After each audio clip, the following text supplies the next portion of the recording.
pile of baseball bats and what appears to be a boxing glove. So they were well stocked with athletic equipment. Every hut was, along with writing materials, sometimes pianos, all types of things to entertain the troops.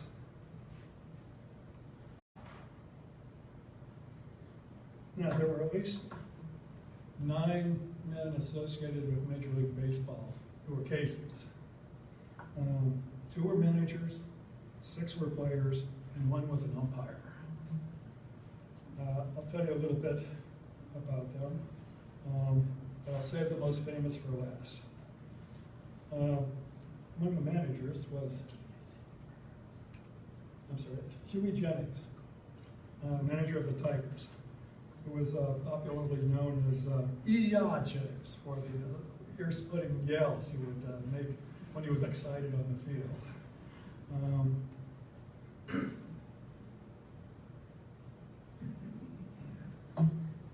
This is a cartoon that appeared during the war.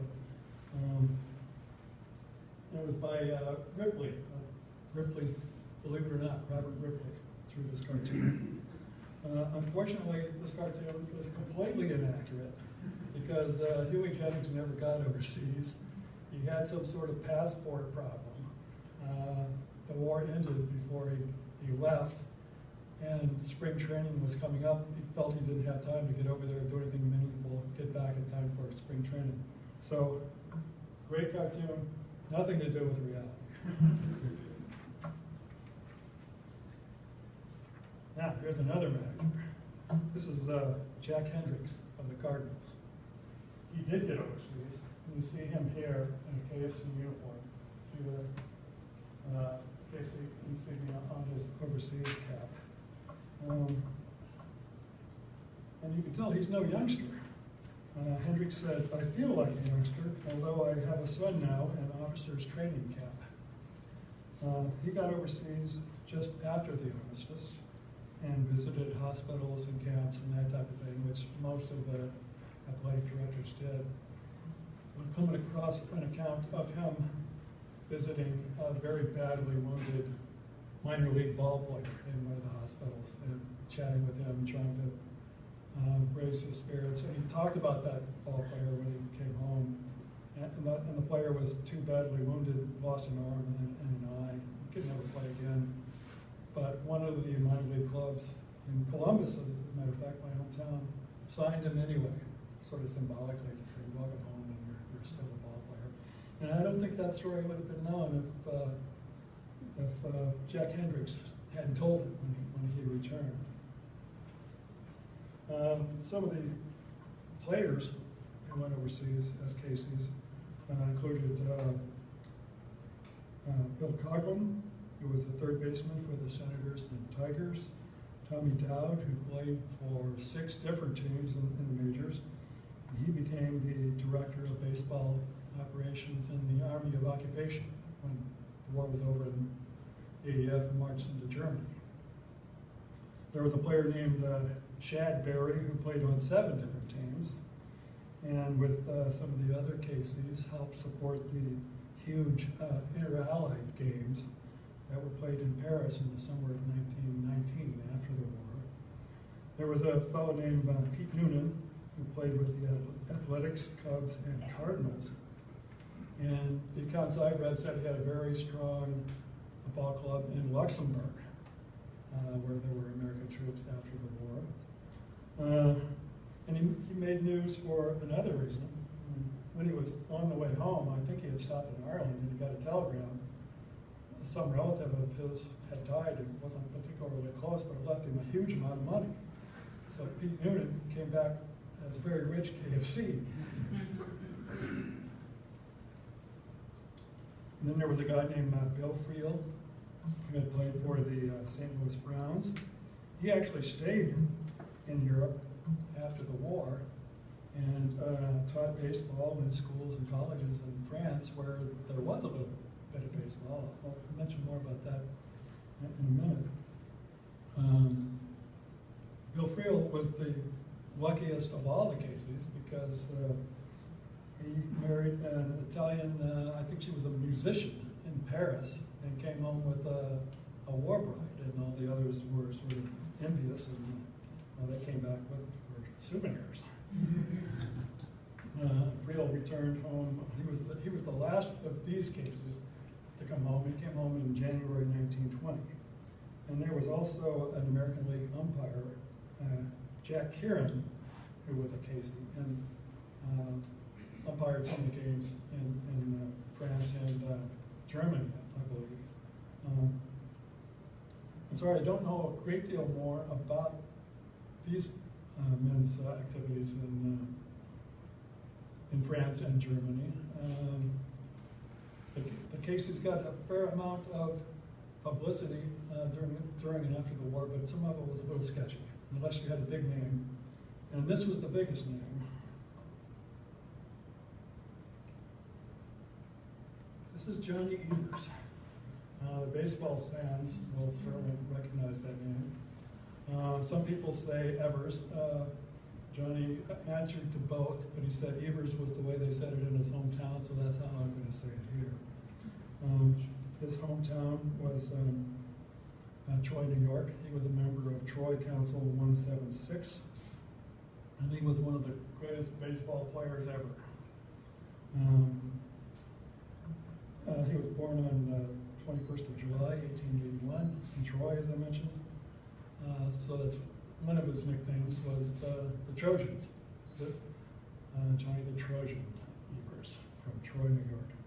His other nickname was the Crab, which was more for his disposition than anything else. He was noted for arguing with umpires and quite a few other people. He was a thin, nervous, energetic, highly wired sort of person. I sort of get that impression from him here. Johnny Evers played all or parts of 18 seasons in the major leagues, 12 of them for the Cubs, which is where he became famous originally. He was the second baseman in the Cubs' famous Tinker to Evers to Chance double play combination.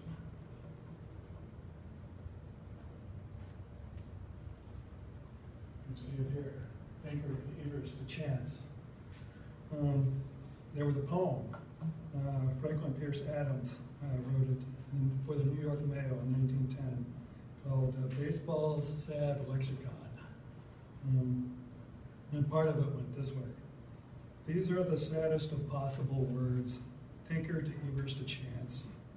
Trio of bear cubs and fleeter than birds, Tinker and Evers and Chance. Ruthlessly pricking our gonfalon bubble. That means you're not going to capture the pennant. Making a giant hit into a double play, that is. Words that are heavy with nothing but trouble, Tinker to Evers to Chance. Probably still boys who know that refrain. And girls. After the Cubs, Johnny Evers was a member of the 1914 Miracle Braves, the Boston Braves, of course, back then. They were the last placed in July, and they won the pennant. And they swept the World Series over Connie Mack's Athletics, who were highly favored. And Johnny Evers that year won the trophy for the National League's most valuable player. So now, a bit of history. 1917, the U.S. enters the war on April 6th. Johnny was still with the Braves then. And two of his teammates were Hank Gowdy, the catcher and the World Series hitting star, and Walter Rabbit Moranville, the shortstop, who's now in the Baseball Hall of Fame. They often discussed whether they should join up, and they wanted to. And by the fall of 1917, Hank Gowdy was already in France. He was the first active major leaguer to enlist. Rabbit Moranville, was in the Navy, in the Boston Navy Yard, and later served on the battleship Pennsylvania. Evers was still a civilian. Even though he wanted to enlist, he had neuritis and in his arm. and the Army wouldn't take him. And Gotti said, I remember how low in spirits Johnny was when he failed to pass the physical examination. But the outstanding thing to me was his determination to serve his country. There was no one more violently patriotic than Johnny Evers. Hank, Johnny told me after I was accepted, I will be over there some way. So now, jump ahead a year, 1918, spring of 1918. Johnny Evers was 35, about to turn 36, and expected to sign with the Red Sox. That didn't happen. He wasn't signed, and he was sitting in the stands on opening day.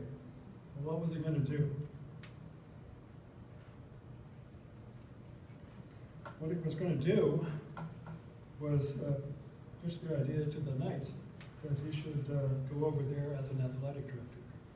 And I mentioned in passing that the YMCA had tried to convince Christy Mathewson, the great Giants pitcher who is now managing the Reds, that he should go to France for the Y and head up baseball operations. And it never quite happened. Maybe that was the inspiration for Johnny, because he did make it happen. According to the New York Times, the Knights realized the necessity of sending a man to France who had played the game and knew how to teach it. That man was Johnny Evers. Johnny signed up with the Knights in June. Signing up with him was his assistant, Daniel J. McGrath, who was a physical trainer and a longtime friend of his from Troy. So they were a pair. McGrath helping Johnny all through their service together. One newspaper called Johnny Evers the generalissimo of baseball in France. And Johnny himself said, I was never more enthusiastic about anything in my life. I'm going to give the boys in uniform just what they want, he said. If they prefer ping pong to baseball or boxing to baseball, I'll give it to them. I'm going to give them what they like, and it will do them good, too. And he meant it. I've come across an account where some troops up near the line asked for some footballs, and Johnny sent them 50 the next day. And when he became a Casey, the sporting news broke into poetry. When Johnny Evers goes to France and starts to wag his chin, old Kaiser Bill will look askance and beat it to Berlin. Believe me, I'm mighty glad the Knights of Columbus have accepted my offer, Johnny said. I feel I can do great work in France. 46 Knights, secretaries, getting ready to go abroad. And this is a picture of them at the Knights headquarters then in New York. At a farewell ceremony in front of the public library. They marched from the headquarters up to the library. And one of the Caseys, one of the secretaries, was a very wealthy individual, and trailing behind the 46th marching up to the library was the guy's limousine, in case he couldn't make it. And fans along the way recognized Johnny and called out to him. Johnny said, we're not going to do any of the heavy slugging ourselves. They're just sending us goodbye, but maybe we'll help advance some of them to a base or two at that. And when Johnny got to France, he added, I hope to get 2 good nights together and stage a game for the boys well up at the front. That idea never quite happened for a lot of reasons, but there was an awful lot of baseball up near the front, and Johnny was up there with them. He and his whole group here sailed 3 days after this picture was taken. I can't tell you which ship because that was censored information. I'm still looking for the name of the ship, so if anybody knows, please tell me. Do you know now? I do. Do you? I am the archivist, disclaimer. I just made a note of the date of this photo because he traveled with an overseas secretary by the name of Edward James Delaney from Oklahoma.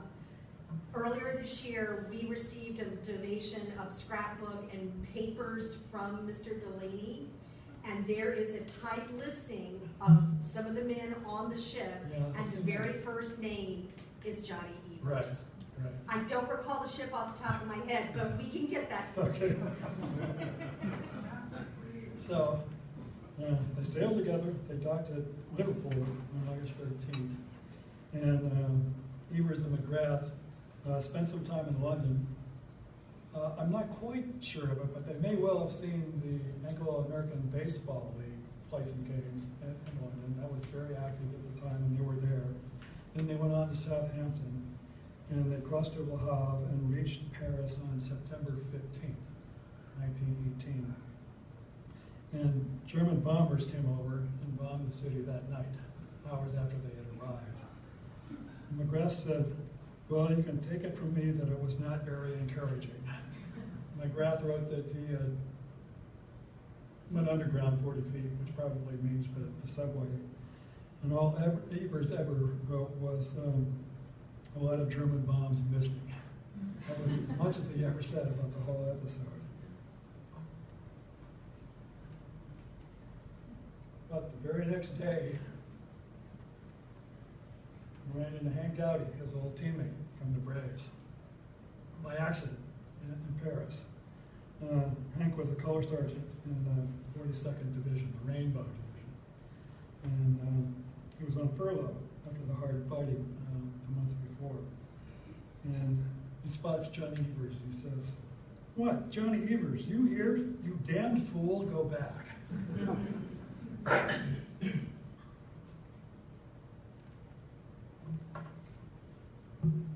There's Color Sergeant Gowdy. Here's a picture of them together that ran in the New York Times, taken that same day.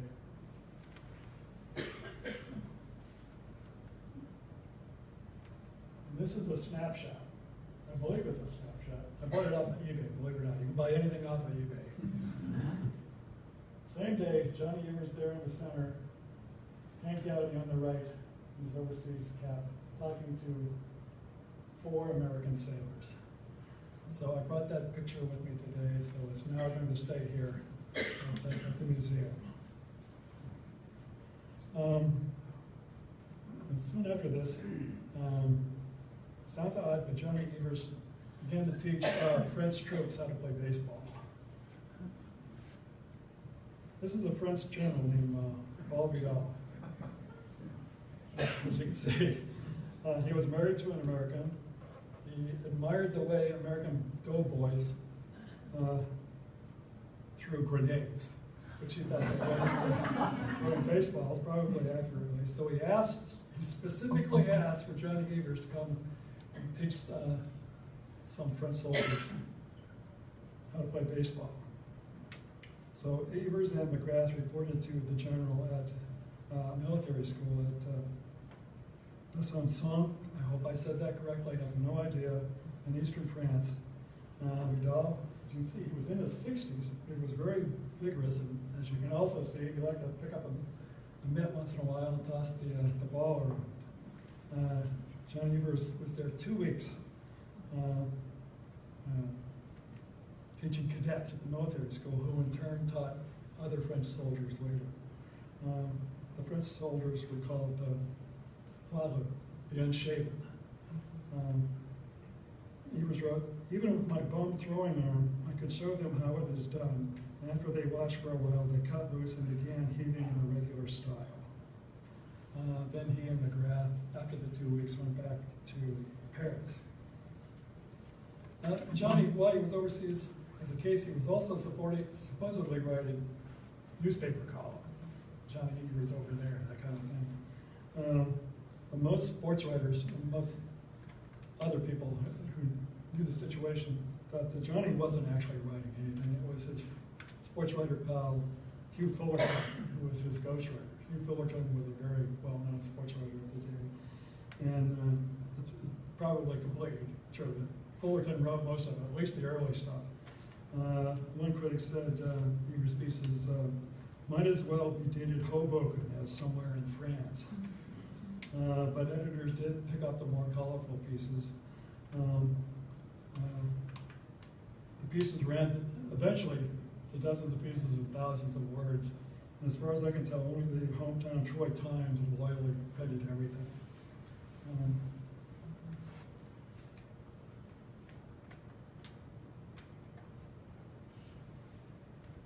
So here's Johnny with some of the other athletic directors. Not all cases. There are likely some white MCA athletic directors in there. There's clearly some serving U.S. Army officers in there as well. There's Johnny down here with his typical sort of feisty look on his face. And he wrote from Paris, we are making a tour, riding in big motor vans or in anything going our way, from camp to camp, hospital base to hospital base. And we have discovered that the fellows want to see us, to talk baseball and to talk about home. And so every morning I get up early and go visiting the boys in the hospital, carrying a little bag of cigarettes and chocolate hung from my shoulders. Johnny met a little bit of everybody. It was amazing. It was like, there were 2 million of them, but for Johnny Evers, it was like a small town. He ran in, while he was making his tours and going to the front, that type of thing, he ran into a former Cubs bat boy, the son of the club's secretary, the younger brother of an old teammate. He ran into Yankees co-owner T.L. Huston, who was with the Army Engineers. He ran into sports writer Lieutenant Grantland Rice, Granny, the great sports writer, against a blue-gray October sky. That Grantland Rice. He was in the field artillery. He ran into ball players from both the majors and minor leagues. And he ran into one big fellow who identified him as that guy that fired a pop bottle at you at the polo grounds once. By late September, the war entered the critical last phase, the crucial 47 days that would end the fighting. The moves are gone offensive. And the Casey's worked up pretty close to the fighting. And Evers went up to the front twice for a total of 23 days and spent a lot of time with the troops. One other KFC secretary wrote, I have seen Evers working under the heaviest of shell fire to supply cigarettes and other comforts to the boys at the front, and neither danger nor fatigue meant anything to him when there was work to be done for the fighting men. Evers came under fire himself once or twice and said he once got a few faint whiffs of mustard gas, which was nothing you want to get anywhere close to. As I mentioned, occasionally he ran into other ball players at the front. Here's one. This is Joe Jenkins, backup catcher for the White Sox, who is now Lieutenant Joe Jenkins. This was half of a picture. The other half was another major league ball player in the Army pretending to throw him a ball. But Lieutenant Jenkins was with the 33rd Division up on the line. And when Johnny saw him, it was in trenches only 200 yards from the German trenches. And Evers' newspaper column, which he probably didn't write, put it this way. While we were talking, a shell burst within a short distance of us, and neither of us moved.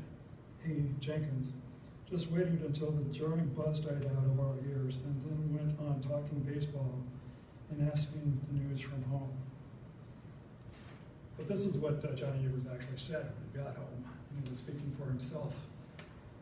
Right in front of me, a soldier, a young lad, tucked like a scared rabbit into a dugout. I followed just like that rabbit's brother.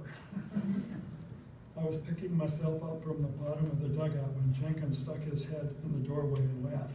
Ha ha ha, Johnny. What are you afraid of? Don't you know that shell is gone? You never see the one that hits you. And when Johnny left, the pair solemnly shook hands in the trench as Joe Jenkins left with his men. And Jenkins said, goodbye, Crab. I'll see you back in Chai when this is over.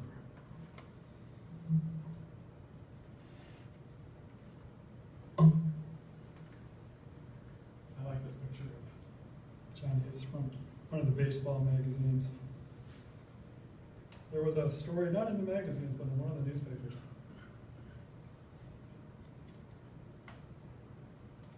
an army chaplain came up to Evers and said he wanted to show him something. He pulled out this dirty baseball.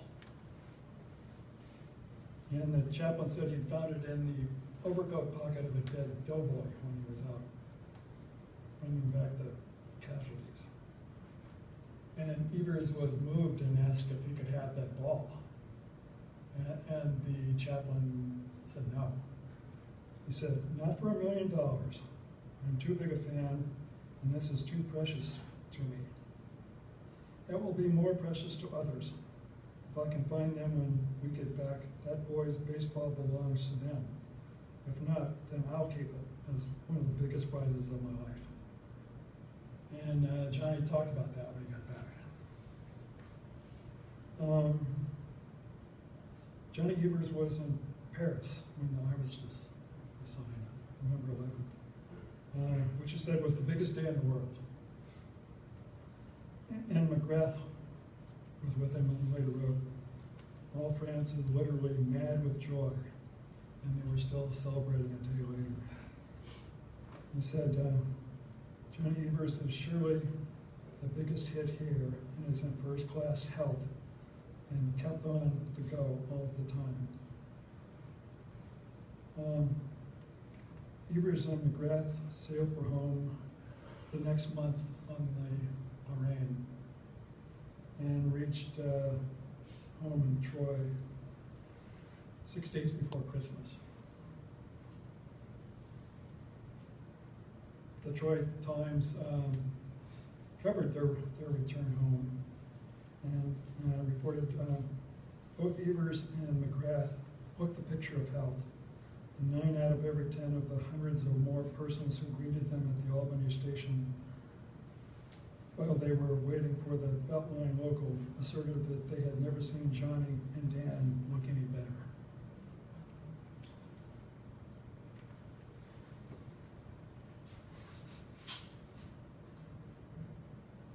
Evers later wrote, "My experience in France did not last long so far as time is concerned, but there were more things crowded into those 3 months and a half than ever happened to me before in a whole year." He hoped that he would return to Major League Baseball. He was 36 years old, and it wasn't much of a hope. But he added, "I shall never have any other experience as interesting as my work in France when I undertook to teach the Poilus how to play baseball."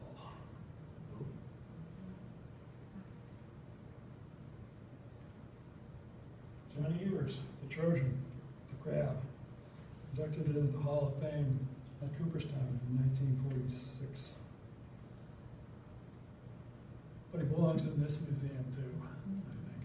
And I'm glad to speak about him here.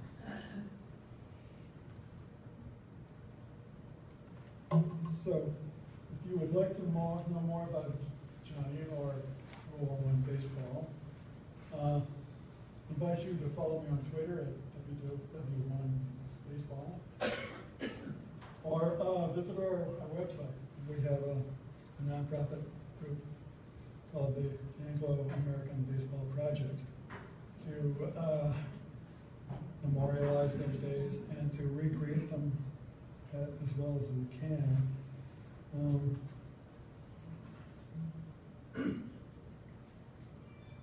Here's the latest book, which I mentioned earlier. And I'd like to add one last thing. Our nonprofit, working with the U.S. Naval War College, there will be a ceremony before the Newport Gulls game on the 4th of July, commemorating that 4th of July game in London that was mentioned earlier. So if you're anywhere near Newport on the 4th, please go out to the ballpark that evening. And as I say, this picture is staying here. And just today, Peter received this. I love this image of Johnny Evers as a Cub. This is from an acquaintance of mine a British fellow, British illustrator and artist, who, believe it or not, loves American baseball and is very knowledgeable about World War I baseball and as the war. So he emailed this from England last night. We thought it appropriate to show it here to you today. So I have gone through my information, and I'd be glad to answer any of your questions. Couple of things. Two men who were not members of the Knights of Columbus. Nonetheless significant. First, Eddie Grant. Eddie Grant. Played for the Giants.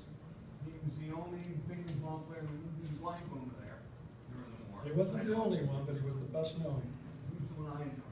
Right. And Christy Mathewson, That's right. Hall of Fame pitcher. He was through pitching by that time. He was managing the Reds, as you mentioned. He went over there, and he was part of the chemical plant. And Yes, he was. gassed accidentally. He was. It compromised his lungs, That's right. and he contracted TB later on. He died in 1925 at the age of 45. That's right. Christian Matheson and Ty Cobb were in the same outfit that was popularly called the Gas and Flame Division. And they were in France very late in the war. There was a training exercise. They and quite a number of doughboys. It's just such a waste. The training exercise was supposed to teach the doughboys how to get their gas mask on. But some idiot was using actual poison gas. It's inconceivable, but they were. And they were supposed to, on the signal, everyone was supposed to don their gas mask. Everybody missed the signal. Everybody got exposed to the gas.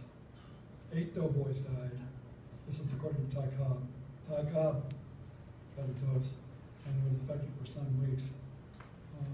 Christy Mathewson got more, and his health was compromised, and it probably did lead, or at least heavily contribute to his early death in 1925.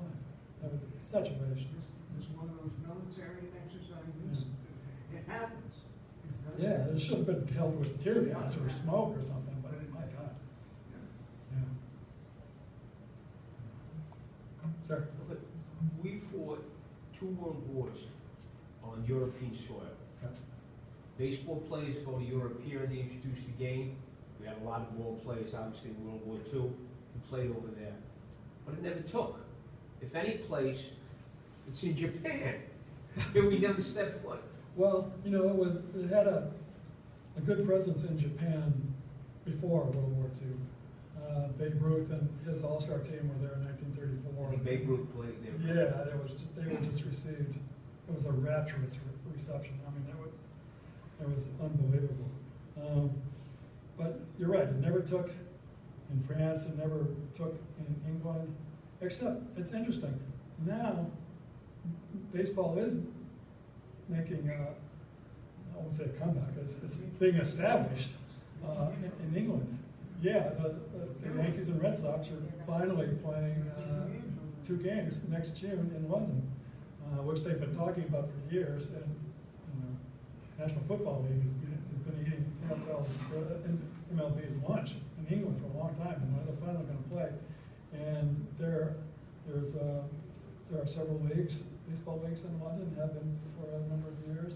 The British national team had a very good showing in the World Baseball Classic in the qualifier in Brooklyn in 2016.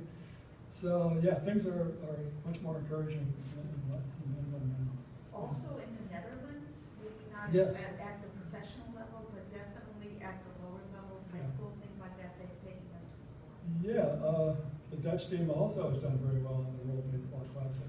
So baseball in general across Europe has got a pretty strong foothold now. But yeah, you're right. After World War I, not much happened. The league I mentioned, the Anglo-American Baseball League, it was a military league, 8 teams, 4 Canadian, 4 American. It was actually started by a group of 30 American expat businessmen in London with the hope that it would keep going after the war, and it never quite lasted. The best explanation for that I have seen is that it came from an editorial writer in a small paper in Iowa, who said it was a case of love me, love my dog.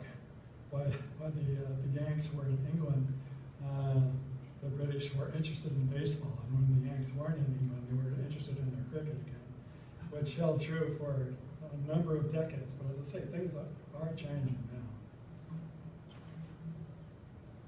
Sir? George, you talked very much. Thanks for coming all the way from Ohio. I was wondering what your thoughts are about how the season 1918, I think, ended earlier. It did. What are your thoughts about either of the views? The season did end a month early because of what was called the worker fight rule, which was a government regulation that took effect that summer, which said that able-bodied men of draft age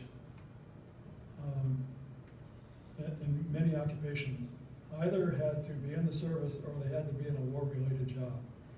Well, it's a long story. First, I wasn't sure whether that applied to baseball, and yes, it applies to baseball. Well, when does it apply to baseball? Well, okay, it'll apply to baseball, Major League Baseball, on Labor Day. Well, can we still play the World Series? Okay, you can still play the World Series, but only those 2 teams are exempt. So they had the World Series early, and that was weird. It's usually home away home for the World Series. This one was Chicago, Boston. There was no that travel was difficult and expensive, so they were going to play the series in just those 2 cities and those 2 stops. I almost hesitate to say this in New England, just on the interstate from Boston, but in some ways that was a tainted series. I'm not saying corrupt, I don't mean that at all, but again, it's a complicated story, and there was blame on both sides. The short version is the players' cut of the World Series was cut without their input, and there was talk of a strike. And they were coming back to Boston from Chicago to play the rest of the series. The teams got talking on the train, and when they got to Boston, I believe it was the 5th game, players refused to take the field. And the park was filled. And there were troops in the crowd. There were wounded troops in the crowd from local hospitals. So actually, the players did have a legitimate beef. But as far as public relations, it was insane. They didn't have a leg to stand on. So after about an hour, cooler heads prevailed. They did take the field, and they did win the series, of course. Boston won the series. But the players just got murdered in the press. They just got pummeled everywhere. I mean, they scarcely had a friend during that week. They had some support later, and the owners didn't come off much better. That World Series was a complete black eye for Major League Baseball, for the Cubs, for the Red Sox, which the Red Sox Nation doesn't much care to remember. Sir. I'm talking about the member of Red Sox Nation. Henry Fuzzy was the owner. Right. And after the Red Sox won the World Series, in those days, instead of getting rings, players got emblems of some kind. Fuzzy refused to give his players their emblems. Really? They never got them until I think it was the late 1990s, general manager Dan Duquette had emblems made, and he handed them out in the ceremony to the family members of those ball players. That's great. Here's another aspect of that. The Red Sox owner had a number of his players enlisted in the Navy after the 1917 series. So his team was really decimated. And he was afraid going into the 1918 season that he didn't stand a chance. He denied it, completely denied it. He wrote to the assistant Navy secretary, a fellow named Franklin Roosevelt, and asked to get his ball players discharged, or at least, yeah, long furloughs, shall we say.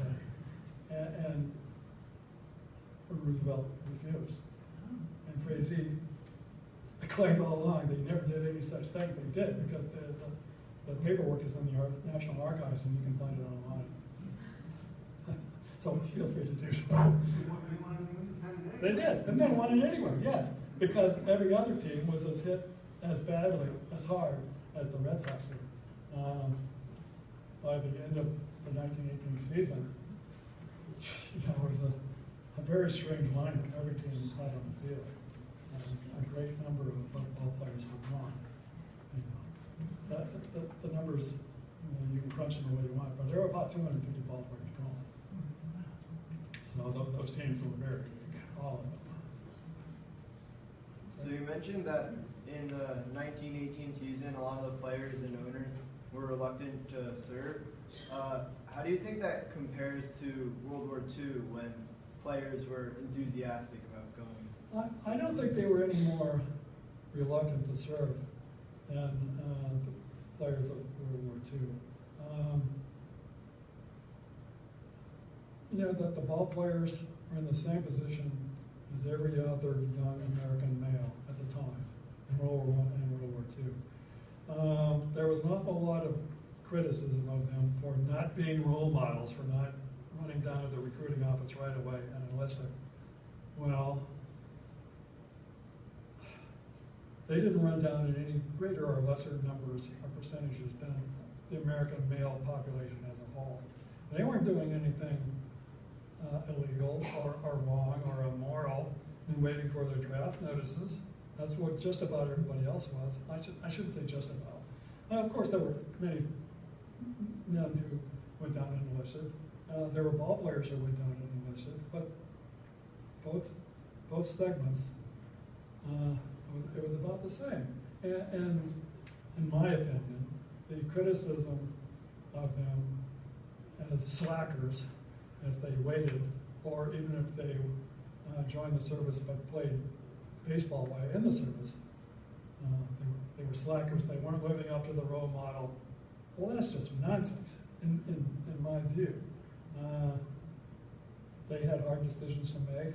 They made them. They obeyed the law. They did their duty when they were called. It was interesting. I came across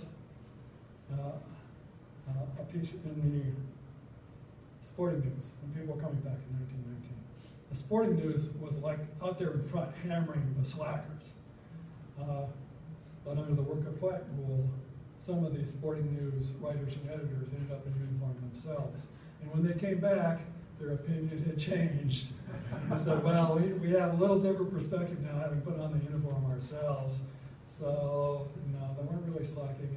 And there were ball players who served in war jobs in the shipyards and steel mills. They were the least popular of all. But now the Sporting News was saying, well, yeah, no, we welcome everybody back. So peacetime brought a whole different reality. If I could just tag on to that concept of World War II, DiMaggio and Williams went with two players, probably two biggest names at that period of time. They were not excited. They're giving up. Not only are they risking their lives, they're coming home. They're giving. Everybody else. If you you had a job of some sort, whatever you did for a living. A baseball player, time is very precious. But you took their prime That's years, right. and Williams was not happy. You know, there's stories always about, and I hate to upset the people in Red Sox Nation, but Williams was not excited when he got called back to Korea for the Korean War. He was upset about that. You know, how many times you going to take Sure. me?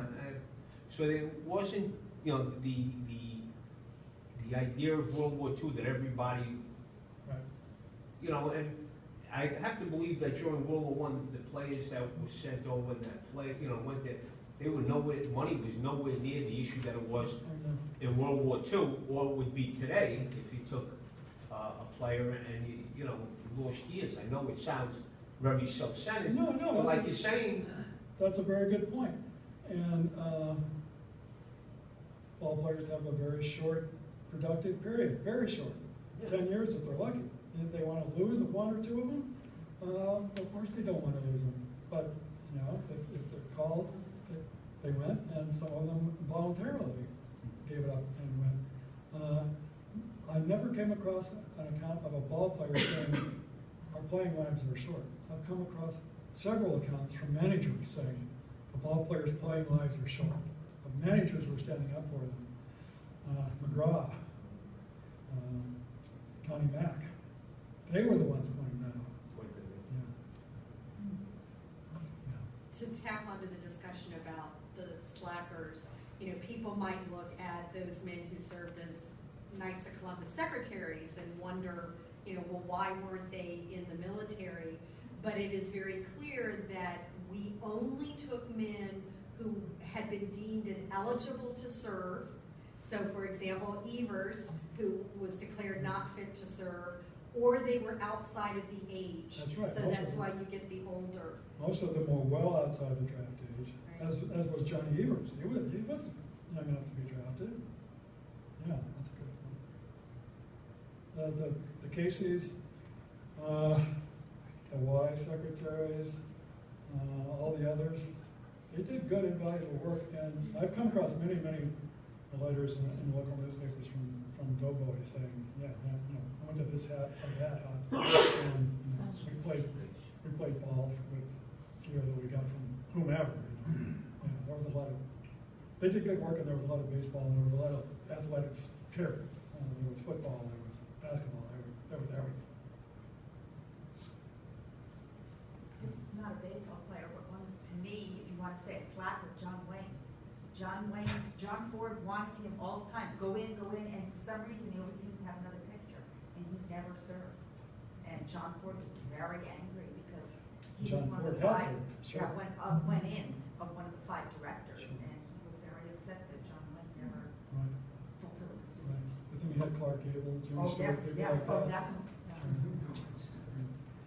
I mean, it's sort of the same thing as ball players. You know, you have a period where you're productive and you make your most money. So it's anybody in a war subject to special conscription or a draft.